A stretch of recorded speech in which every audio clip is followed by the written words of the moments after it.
Good day to all. Welcome to Extreme Recap. The mission to detain a group of illegal immigrants who crossed the United States-Mexico border is shown at the beginning of the story. For the border region, the CIA is collaborating with special forces in this instance. However, as the immigrants gathered, a man fled into the ravine.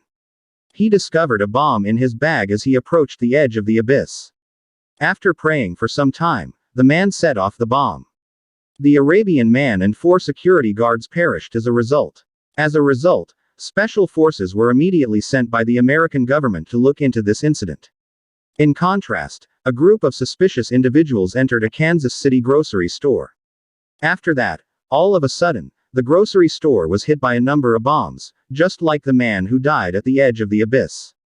Because the terror persisted, the bombers also prayed before blowing up both themselves and those around them. The United States Secretary of Defense, James Riley, gave a speech at last. He makes threats and promises to capture the terrorists as soon as possible. Matt Graver, the most vicious CIA agent, appeared in the interim. He and his troops are on a mission this time in the Gulf of Somalia. Their objective was to eliminate a criminal group that was hiding in a remote location. Matt questioned Basir, the leader of the criminal organization, the following day. Basir initially refused to acknowledge his involvement with the Yemenis who set off the bomb in Kansas. Matt, on the other hand, was aware that Basir was the one who allowed the terrorists to sail to Mexico and. After that, Matt inquired about Basir's payment, but the man, regrettably, refused to reveal any details. Matt had to kill Basir or a sibling right away. Basir finally provided Matt with information. The Somali man asserts that these terrorists are connected to Carlos Reyes in some way. He was Mexico's most powerful cartel mafia at the time. Miguel, a troubled teenager, is introduced to us elsewhere. He frequently skips school every day and lives in the border region. He spends time with Hector, his cousin. Miguel, on the other hand, is invited into a cartel where Hector works one day. He even receives some cash. As a result, he wants to join the group. The scene changed to show Matt Graver immediately arriving in the United States.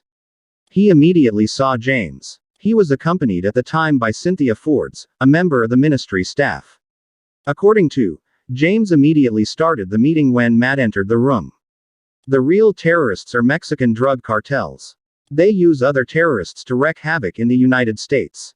This is done so that the smuggling can proceed without incident to resolve the issue. Matt has a wild strategy. He will cause conflict between the 2 most powerful cardinals in Mexico. Madame Moros and the cardinal led by Carlos Reyes are those 2 cardinals.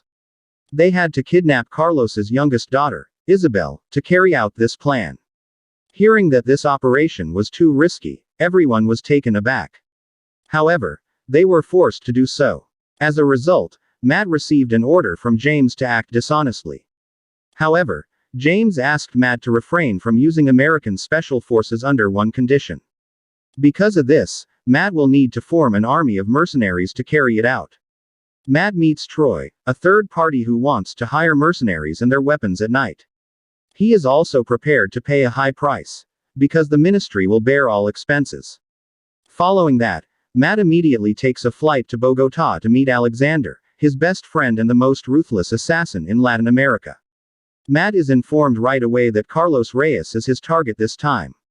Carlos was also involved in the massacre of the Alejandro family, so Matt asked him to join. In the event that Carlos Reyes passes away, this conflict will be sparked by his retaliation. Before killing, Alexandra decides to kill the mademoiselle's lawyer. Alejandro shot the lawyer in the face while the lawyer was wearing his glasses so that he could clearly see Alejandro's face. Because of this heinous murder, the news quickly spread, and Matt and his team will continue their mission to kidnap Isabel while people focus on the news. However, Isabel continues to attend school, and just like her father, she develops into a boisterous young woman. Nearly every day. With her classmates, she fights. In point of fact, when Isabel caused trouble, the instructor was so exhausted and stressed out. However, despite the seriousness of the issue, the school refused to expel Isabel. The victim's father kept her safe even though she was bleeding. Isabel was immediately picked up by her bodyguards when the school bell rang. They were unaware, however, that Matt Graver and his team had chosen to target them. To begin, Matt disabled all nearby signals. After that, Matt secures Isabel's car. The others and Matt then rushed to kidnap Isabel. The girl was put in the car and her head was covered. Alejandro, on the other hand, got one of Isabel's bodyguards involved. In order for the guard to report it to Carlos Reyes, he pretended to be a member of the Matamoros cartel.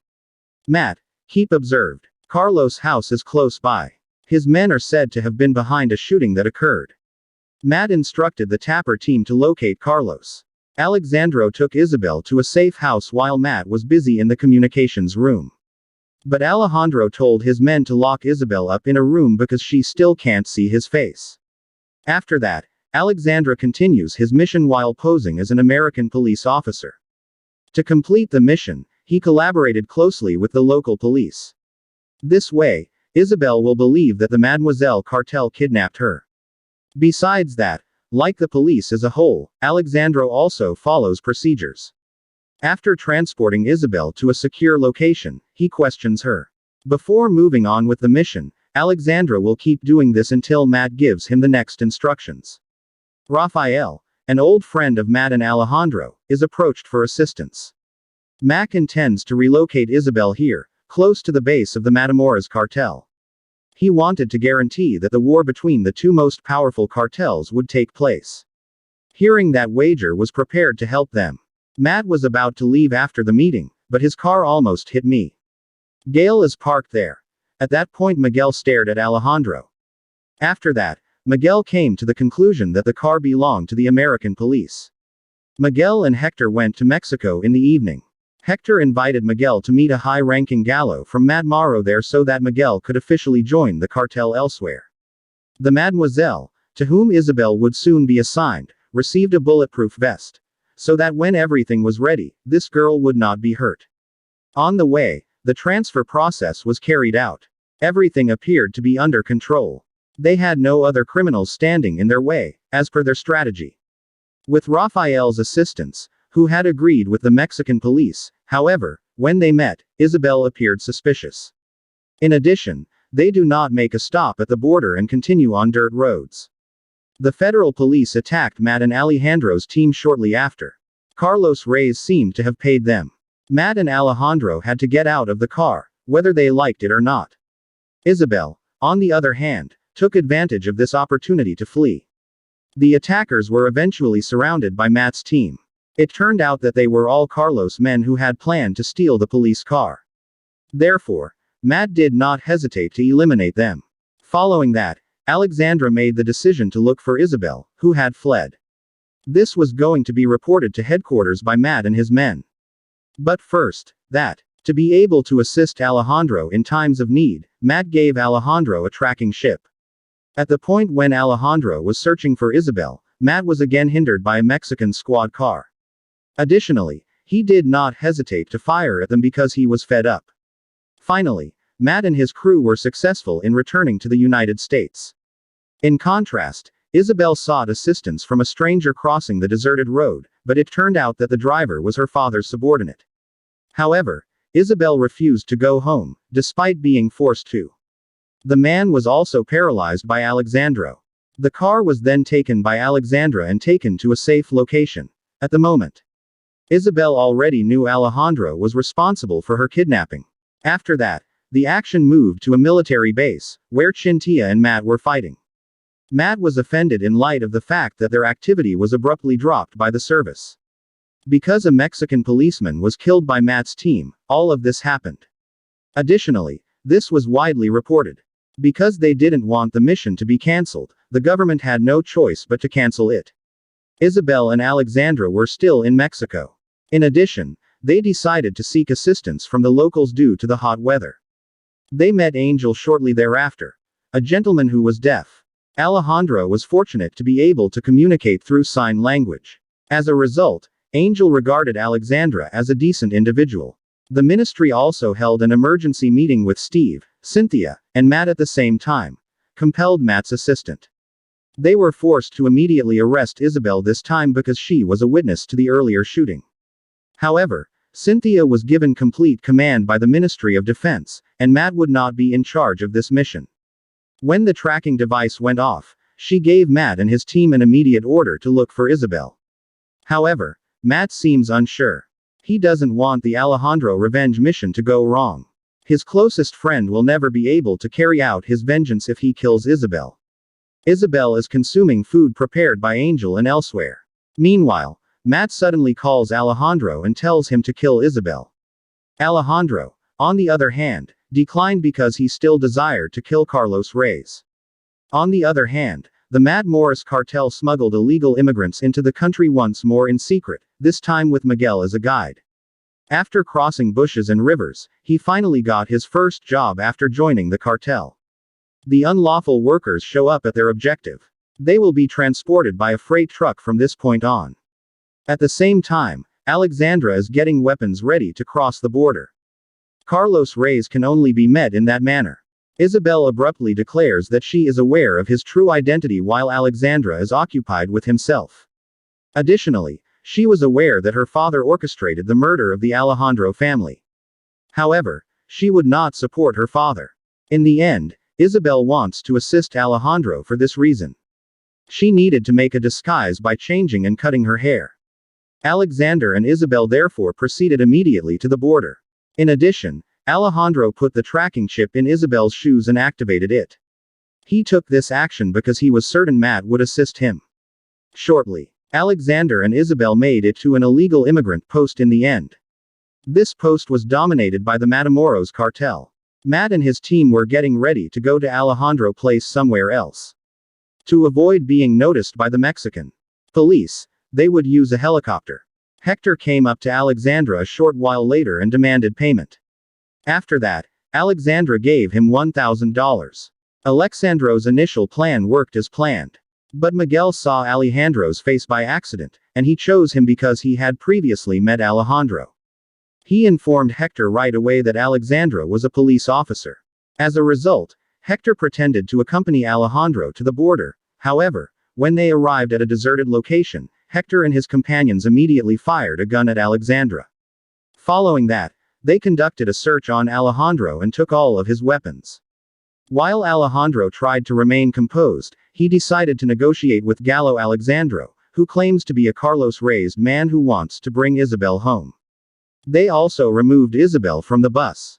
A conflict between the cardinals will undoubtedly ensue if he fails. Additionally, Mademoiselle may be destroyed. However, Gabel decides to beat Alexandra because he doesn't believe her. After that, Alejandro and Isabel are taken to a faraway location. Matt and team's location is still too far away, however. To summarize, Gallo instructed his man host to kill Alejandro. However, he refrained from killing anyone. Consequently, Gallo fired. Following that, Miguel received the gun from Gallup. Gallo and his men abandoned Alejandro in the middle of the desert after the boy accepted it and promptly shot him. In the meantime, Matt was watching the homicide through the following camera. He was so sad he couldn't contain himself. Matt, enraged, finally gave his team the order to eliminate Gallup and all of his men while Miguel was traveling to the cartel headquarters. Because he killed someone, he felt very guilty. But Alexander's body suddenly moved, which was surprising. Because Miguel shot him in the cheek rather than the head, it turned out that this criminal was still alive. The helicopter was successful in encircling the Gallows group a moment later. And Matt and his team attacked them immediately, wasting no time. Matt slaughtered them cruelly, but he decided not to kill Isabel because he would take her to witness protection. Cynthia Orders claims that Alexandra finally managed to untie Matt's hands as the day got hotter. Even though Alexandro lost a lot of blood, he is still able to walk. He took the Gallows car and put the body in it after stealing it. He was suddenly attacked by Matamoros cartel members as he was on his way. Alejandro hurled a grenade at them quickly. After a year, Miguel was noticed working at a food vendor. At that point when he entered the kitchen, Alexandra suddenly appeared. Alejandro was aware of Miguel's desire to become a hitman like him by this point. The movie then ends. Turn on notifications, please subscribe for more videos like this, and like the channel to support it. Thank you very much for watching.